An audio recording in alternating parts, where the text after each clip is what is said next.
Michael Pillsbury es el experto en China. Sí, estamos en este momento con una transición, tenemos una transición y la vamos a aprovechar. Muchas gracias por la amable atención y pongamos un poquito de atención. Yo quiero presentar al doctor e ingeniero René Ortiz para nuestro lujo de país. Él fue nada más ni nada menos que presidente de la OPEP o representante de los países exportadores de petróleo, Secretario su principal general. dirigente como secretario general de la OPEP. Imagínense ustedes. En una época donde la OPEP era la OPEP, pues no, porque también esa entidad se ha flaqueado bastantísimo. Cambió. Por los cambios macros que se han dado también en el espectro económico del mundo. La OPEP influía con todos los países productores de una manera 80-20. 80 la OPEP, 20 los gobiernos. Yo recuerdo perfectamente porque hemos sido testigos de ese seguimiento. Y entonces usted nos trae este momento como exministro de Estado y como exsecretario general de la Organización de Países Exportadores de Petróleo, este tema que quisiera que tenga la bondad de presentarlo desde como lo ha hecho a la revista Criterios, que dirige el compañero Lolo Echeverría. La revista Criterios, en plural, Criterios, es una revista que pertenece a la Cámara de Comercio de Quito y que inscribe también artículos que refiere a la fe de cámaras, es decir, a todas las cámaras del país. En esas cámaras donde actúa el exministro René Ortiz consta en detalle un artículo sobre el capitalismo. Sobre el capitalismo. Explíqueles usted, y lo que acogieron los chinos que venían de una ideología marxista, de una ideología más bien ultrista de izquierda, ultraizquierda. No, déjele al pavo, véame a mí, caballero. Entonces, el pavo que está saliendo ahí en la cadena Teleamazonas. Yo lo que quiero pedirle, ingeniero, es que tenga la bondad de referir el escrito que usted elaboró en la revista Criterios con la historia del recambio estructural en el modelo económico y social de la China. No me refiero a la China chiquita, sino a la China grandota, a la ampulosa potencia mundial, no a la China de, ¿cómo le identifican los geopolíticos? Geopolíticamente le identifican como la China del capitalismo comunista, digamos, o un matiz del capitalismo. A donde concurrió recientemente. Políticamente también. Sigue siendo comunista, sí, pero económicamente se beneficia de todos las buenas cosas que se pueden hacer en el capitalismo. Así de sencillo. Es una ideología y un formato de conducción económica bastante agresivo, si cabe el término, agresivo, pero en beneficio de ellos. Claro. Al resto, lo voy a explicar, sí. al resto como que nos explotan avasallan. A su manera, nos avasallan, bien dice usted. Entonces, ese artículo de la revista Criterios es el que me inspiró molestarle esta mañana. Y claro, solo para darle una idea del pensamiento de los chinos al público que nos está escuchando, póngame en atención. Los chinos nos recomiendan a gobernantes y gobernados que a los que ultrajan la confianza nacional que a los que se roban el dinero sagrado de los ecuatorianos o de todos los pueblos de Latinoamérica, dicen ellos, porque no están dirigiéndonos el mensaje a nosotros, sino, según su testimonio, a todos los pueblos y naciones de América Latina, dice. Vean América, vean ciudadanos de América Latina, lo que nosotros llamamos de la patria grande, que encierra a todos los países vecinos, centroamericanos también. Y con a todos estos países nos recomiendan la pena de muerte a todos los que se roban los dineros públicos. Y dicen claramente eso. Si ustedes... Y en los países árabes les cortan las manos. Les cortan las manos. Entonces, imagínese usted la cantidad de cementerios que habría en este momento. Uy. No estoy bromeando. ¿Cómo usted enlaza tantas cosas y lo hace de una manera tan excelente, ingeniero, y por eso la molestia para este programa? Leímos ese artículo. Y Permítame, nos da mucho gusto en que usted mismo lo presente. Permítame comenzar por la importancia del giro, del cambio. Y que el cambio tiene que ser radical. Entonces, allá por el 1972, Deng Xiaoping, que es quien reemplaza a Mao Zedong y que ve el desastre, porque hay un registro histórico de más de 72 millones de chinos muertos de hambre como resultado de las políticas de Mao Zedong. Entonces él en Singapur se queda perplejo. Atónito, perplejo. ¿Cómo es posible que el retraso chino sea tan espectacular siendo la China milenaria?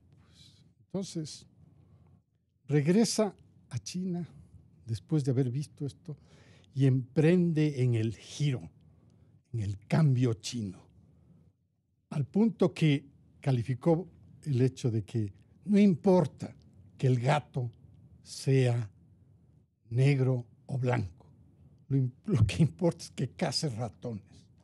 Esa es la expresión de él para demostrar que aún con un régimen comunista, él podría emprender en toda la reforma económica para llevar a la China al salto, al gran salto. Y entonces, este es un ejemplo de giro radical. Cuando se ha vivido una experiencia tan nefasta como la de Mao, Deng Xiaoping emprende en el cambio radical. Ecuador ha vivido 10 años, no con 72 millones de muertos de hambre, pero sí deben haber unos 10 millones de personas que pasaron serios problemas económicos, que han sido víctimas de toda esta hecatombe que provocó la desinstitucionalización ecuatoriana, esa falta de respeto, ese abuso de poder, hasta que los medios inclusive le calificaron como el Luis XIV de Ecuador. El poder soy yo, ¿no? El Estado soy yo. Entonces quería referirme a esto por la radicalización. O el cambio es radical o no se puede hacer el cambio. Y entonces el cambio en el que está metido Ecuador es algo que yo lo asimilo a lo de China. Tiene que ser radical.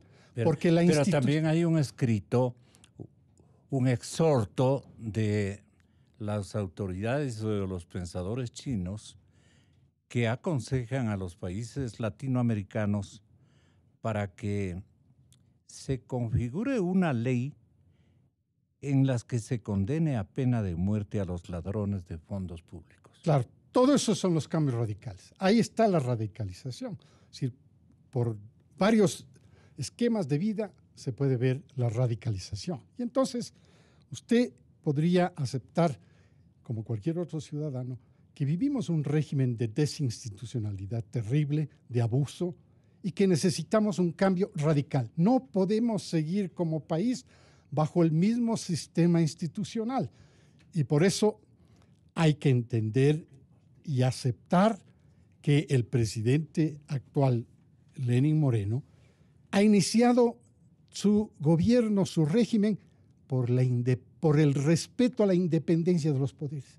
Esto es un gran cambio. Y esa es la razón por la que él dice, yo no interfiero en la justicia. Allá la justicia, independientemente que se maneje, si le exhorto, dice la última vez, le exhorto a que sea un poco más eficaz. Nosotros estaríamos en esa línea, ¿no es cierto? Sea eficaz, muévase rápido. Es que quiero recordarle lo que ocurrió con Chile, que la gente en Chile le puso en los establecimientos de cambios, dice, sea breve, estamos atrasados 2 años. Nosotros estamos atrasados 10 años. La China estaba atrasada más de 70 años. Entonces, radical tiene que ser el cambio, tiene que ser. Ahora bien, esto es lo que nosotros pediríamos para restablecer la institucionalidad en el Ecuador, para restablecer el respeto a cada uno de los poderes. En este caso, en Ecuador todavía 5, pero viene la reforma. Entonces, el gobierno chino también entró en la reforma, pero utilizó algo muy interesante. Utilizó al Banco Mundial. Y al del Banco Mundial le recomendaron los mejores economistas del mundo, todos los premios Nobel. Todos ellos acudieron a China a ayudarle. Ahí están los resultados. Si el resultado del milagro chino económico no es simplemente de chinos, es el apoyo del Banco Mundial que ha dado a China por más de 40 años y que lógicamente algunos intérpretes de la política china sí se han dado cuenta de que detrás de todo este gran cambio, detrás de todo este gran giro, hay una estrategia. Y es cómo dominar a los Estados Unidos, cómo llegar a ser mejor que los Estados Unidos. Y vea que se apoya precisamente en el pensamiento económico de Occidente. Del capitalismo. Se apoya en eso. Y entonces los resultados sí son reales, aun cuando va esa mixtura odiosa, ¿no? Del comunismo, en el cual pues, también hay el abuso político. Entonces, ¿han abusado los chinos en África? Sí, han abusado en América Latina, sí. Y hay artículos, recientemente el New York Times también produjo un artículo de Clifford Krause, un distinguido amigo mío, en el New York Times, que hace referencia precisamente a los abusos que se cometieron aquí en el sector eléctrico, en el que hicieron cambiar hasta las medidas para que se haga una planta hidroeléctrica, le cambiaron las dimensiones, inclusive los estándares. Ya no se utilizaban los estándares universales como el ASTM o el IMS, no, los otros estándares. Y caímos en el problema de la calidad. Materiales de mala calidad. Entonces eso es el abuso. Yo no estoy aquí para hablar sobre el abuso. Estamos queriendo analizar el tema del gran cambio, del gran giro. Ya. Ecuador tiene que emprender en ese. Ahora, el gobierno quiere irse paso a paso.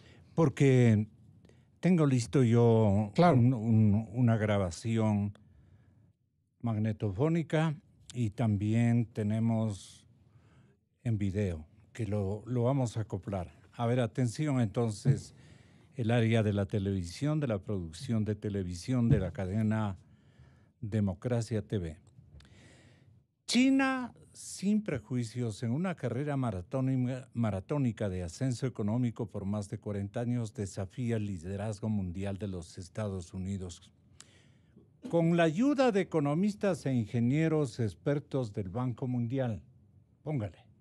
Now, you wrote an amazing book, The 100-Year Marathon, that grabbed my attention because of its incredible relevance. China's secret strategy to replace America. Nos va traduciendo, le escucha perfectamente.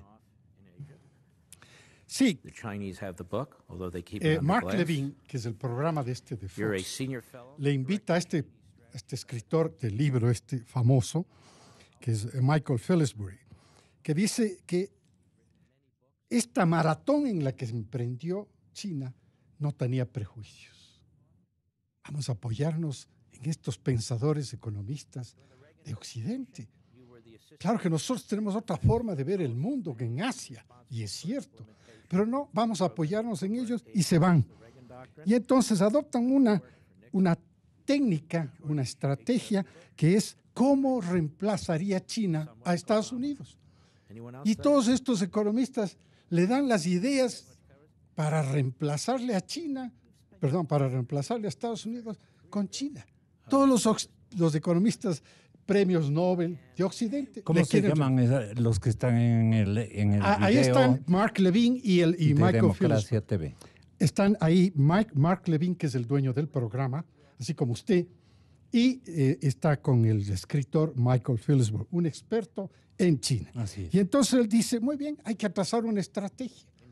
Y se han demorado 40 años y esa estrategia ya le ha puesto a China en el segundo puesto. Pero viene desde abajo. Entonces Ecuador tiene que quitarse todos esos prejuicios y apoyarse, por favor, en gente del Banco Mundial, en gente que sabe, que son expertos en el mundo, que pueden darnos luces. Y usted comentaba, permítame hacer esta referencia, hace un momento, del éxito de la dolarización. ¿Y esto viene de qué? De consejeros externos que están viendo las cosas como en una plaza de toros, ¿no? Desde el graderío, sin arriesgar. Pero el que tiene que tomar los riesgos fue, como en este caso de la dolarización, el presidente de la República. Y el éxito lo estamos midiendo. No es total, porque evidentemente necesita un complemento y que ha sido frenado por todo el régimen correísta. Porque Correa tiene una tesis de grado que la hizo en la Universidad de Illinois. Y en esa universidad en Urbana, en Illinois, para la tesis de grado, se llama la desdolarización de la economía ecuatoriana. O sea, él iba... Venía prejuiciado. Venía prejuiciado con la dolarización. O sea, venía en contra de todo. Esto no es sabido, ¿Sí? No es sabido bien que lo traiga a la memoria. O sea, él Pídase hizo su tesis de grado. Pídase la tesis de grado en la Universidad de Urbana de Estados Unidos, de Illinois. En Illinois. Y ahí va a ver. Entonces, él estaba ya prejuiciado. Para nosotros ese es un espacio de desgaste de todo el esfuerzo que significó la dolarización. Nos quedamos ahí estancados. ¿Cómo elegimos a un desdolarizador? Porque no conocíamos. Impresionante. No dijo, yo he hecho esta tesis en la Universidad para acabar de con Illinois. El Ecuador. Sí, pues, y logró. Casi logra acabar con el Ecuador. Y con el formato monetario. ¿Se acuerda del dinero electrónico? Sí. Iba en ese camino y nos iban a sacar. Entonces, vea qué fortuna de Ecuador. ¿Quién se negó a...? Fuerte. Aquí los medios jugaron un papel muy importante y muchas gracias. Yo creo que habíamos una serie de personas, teníamos algún grado de accesibilidad y podíamos expresar nuestras propias opiniones, pero en esencia se defendió a la dolarización como el esquema más importante. Y creo que hay una estadística realizada por Sedatos, alguna de estas firmas de encuestas, en la que prácticamente el 97% de la población ecuatoriana quería el dólar. No quería cambiarse. Entonces esto debe haberle también puesto los frenos al régimen de Rafael Correa. Pero regreso al problema nuestro con Lenín Moreno. El presidente Moreno podría haber hecho lo mismo. El shock, sí, se llama shock. Pero eso es lo que le ha costado a China 40 años para hacerse la economía número 2 en el mundo. Bueno, Ecuador podía irse por el camino del shock. Con gran disciplina, ¿no? Claro, gran disciplina. Bueno, el Partido Comunista también es autoritario, sanguinario y todos los problemas que tiene eso. Pero bien, lo que quería mostrar es la radicalización. Que le conviene con la pena de muerte que ellos no es que le exhortan, les exigen a los países de América Latina para que entren por medidas más drásticas. Ellos tienen como castigo-solución en esa dualidad la pena de muerte. La pena de muerte.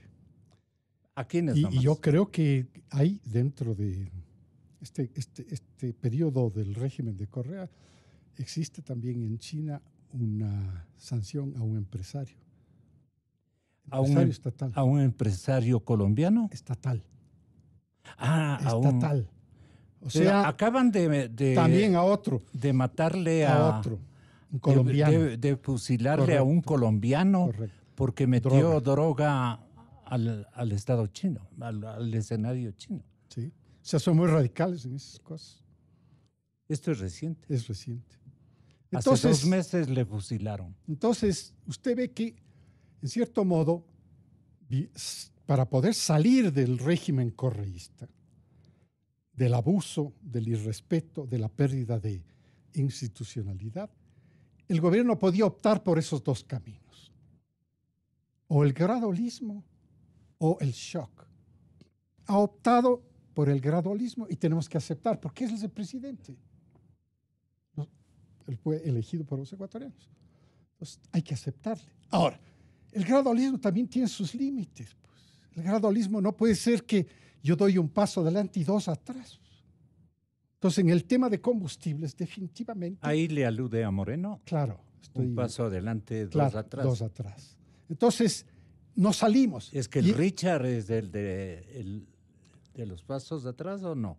Claro. Bueno, no sé de dónde vendrán las influencias, y creo yo que esas influencias son de carácter político. Dice calcular. Por la formación del señor ministro de Economía y Finanzas, él más bien se ha amoldado a las necesidades del modelo que político. Él juró ayudarle al presidente Moreno a convalidarlo. Claro, y ellos deben haberle asustado, porque para manejar el tema político también hay otros caminos. Y el más importante es el camino del diálogo. Y yo creo que el presidente Moreno había dado muestras del valor que tiene el diálogo desde los primeros días. Pues recogió más de 1.400 propuestas de cambio de esto, pues, del cambio radical. Si queremos salir de este régimen de abuso de Correa y queremos entrar en un régimen de paz, de tranquilidad, de crecimiento, de bienestar, de prosperidad. ¿Qué hacemos? Y todos le dieron más de 1.400 propuestas. Y se ha dedicado solamente a lo social, es lo que piensa mucha gente.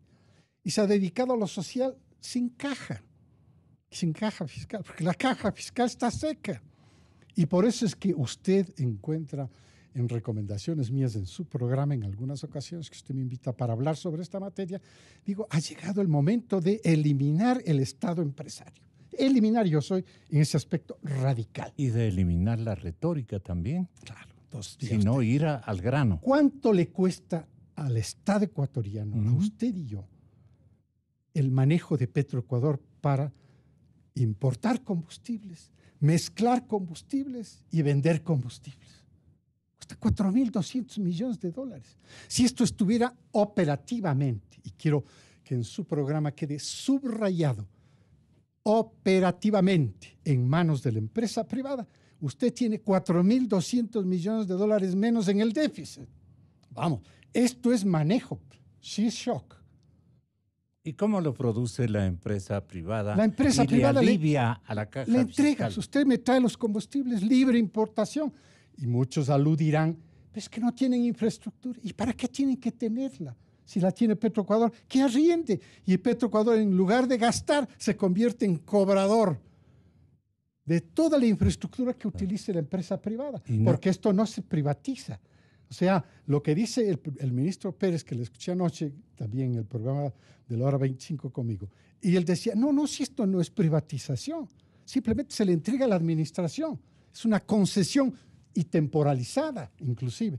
Pero Petroecuador sigue siendo el dueño de todo. ¿Qué quiere decir? Que todos los ecuatorianos seguimos siendo dueños de toda la infraestructura. Lo que no ponemos es la plata para operarlo. Y la plata para ni para robarse. Ni para robar. Muchas gracias. La plata para operar, porque hay que traer. Si usted quiere importar los combustibles, como estamos haciéndolo en este momento, hay que tener dinero. ¿Tiene la caja fiscal dinero? No tiene. Está seca. Tiene que pagar sueldos de salarios. No tiene. Tiene que pagar mantenimiento de todas las instalaciones, porque cualquier tubo después de 20 años tiene que ser cambiado. Cualquier bomba tiene que ser cambiado. Un intercambiador de calor en la refinería tiene que ser cambiado después de un periodo. Pero los mismos privados han ido. Usted fue a Petroecuador y fue al área hidrocarburífera a nombre del empresariado privado. Bueno, no a nombre, sino muy inclinado hacia que estas actividades empresariales deberían ser manejadas por la empresa privada. Y claro... Pero ahí, ¿usted cree que en su periodo ganó el Estado o ganaron los privados? Bueno, en mi periodo se pudo hacer el tema del oleoducto privado, el oleoducto de crudos pesados. El siguiente ministro fue el que firmó y negoció el contrato, pero la estructura quedó realizada porque usted puede revisar en los periódicos de esa temporada y yo digo clarísima, yo guardo sindéresis en lo que era y en lo que soy. La empresa privada tiene que manejar todas estas operaciones, porque esos son privados y saben cómo hacerlo. Pero la infraestructura sigue siendo, es de propiedad del Estado. Así es, señor. O sea, propiedad nuestra. Así es, señor. Y los beneficios que los privados nos ofrecen o nos trasladan, o como coparticipación, o simplemente por alquiler de nuestra infraestructura. Es el capital de trabajo que tienen que traer ellos para poder hacer esa operación. Fíjese usted.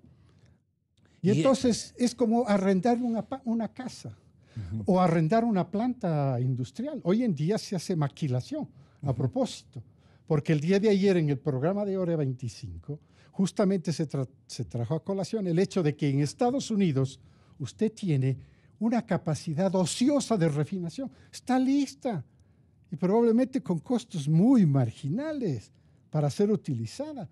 O sea, no necesariamente los países bajo esa fotografía de lo que ocurre en un país como Estados Unidos, que es la primera potencia del mundo, uno puede sacar las ventajas también. Mire usted, si usted me permite, le hago este ejemplo. Desde el año 2005, vea, esto está bien lejos, 2005, todos los días, Estados Unidos consume menos petróleo.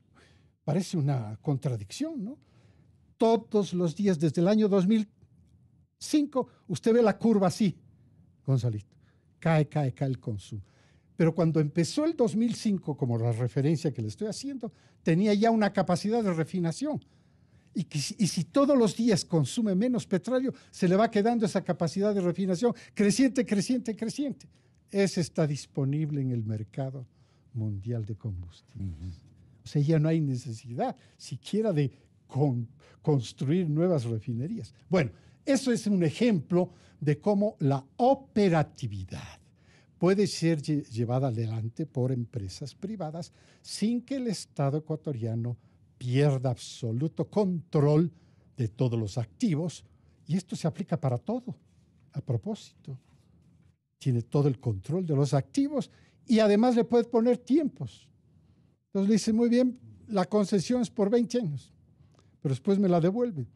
La concesión es por 10, pero después me la devuelve. Es decir, todas estas condiciones son perfectamente viables para un Estado en esta nueva circunstancia. ¿Por qué? ¿Por qué le llamo nueva? Porque la caja fiscal está seca. Perdone, aquí viene esta parte. La ministra del Interior, María Paula Romo, sí, es preguntada por el diario El Universo en una larga entrevista que se publicó, me parece que antier, ¿no? Le dicen, ¿y qué está haciendo el gobierno del presidente Moreno? El gobierno de Otto, el gobierno suyo, le dice el Universo, para recuperar el dinero robado. Quiero que nos dé un punto de vista final. La respuesta es la siguiente. Recuperar el dinero es una tarea gigantesca, pero no depende del gobierno, dice María Paula Romo. Necesitamos tener sentencias penales ejecutoriadas de última instancia. No le estoy haciendo la pifia a la ministra, sino a la señora fiscal y a la tarea de las cortes. Le ha puesto la tilde en la I. Sí. No se puede quitar a nadie sus patrimonios si no lo ordena un juez. Claro. Pero es patrimonio Mal habido. Mal habido, pues. Todo eso podemos decir los ecuatorianos. Pero no hay cómo, pues, dice la ministra. No hay cómo. Y tiene razón. Claro. Recuperar el dinero es una tarea gigantesca, María Paula Romo. Pero no depende del gobierno.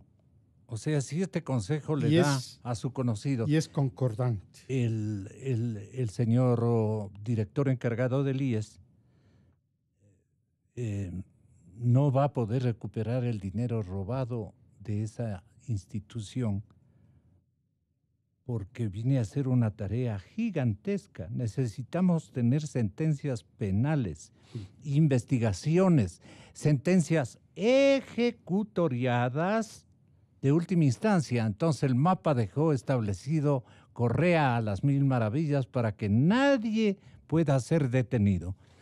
¿Qué opinión tiene? Por eso, gracias. Por eso yo comencé con un comentario en el programa Hora 25. La justicia está en deuda con la nación ecuatoriana. La justicia, que es concordante con las declaraciones que hace la ministra del Interior. Pero es concordante las expresiones que hace la ministra del Interior de la administración del régimen nuevo de Lenín Moreno.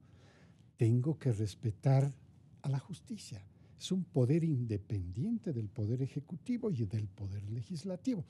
Esta es la novedad sobre el abuso con el que manejaba el régimen anterior. Ahora bien, dice que es difícil. Entonces, creo que a nosotros nos queda una tarea muy importante, que es presionar a la justicia para que sea más ágil. Yo creo que el gran cambio que se acaba de producir en la justicia, en la fiscal, nos va a dar una esperanza de muchas cosas.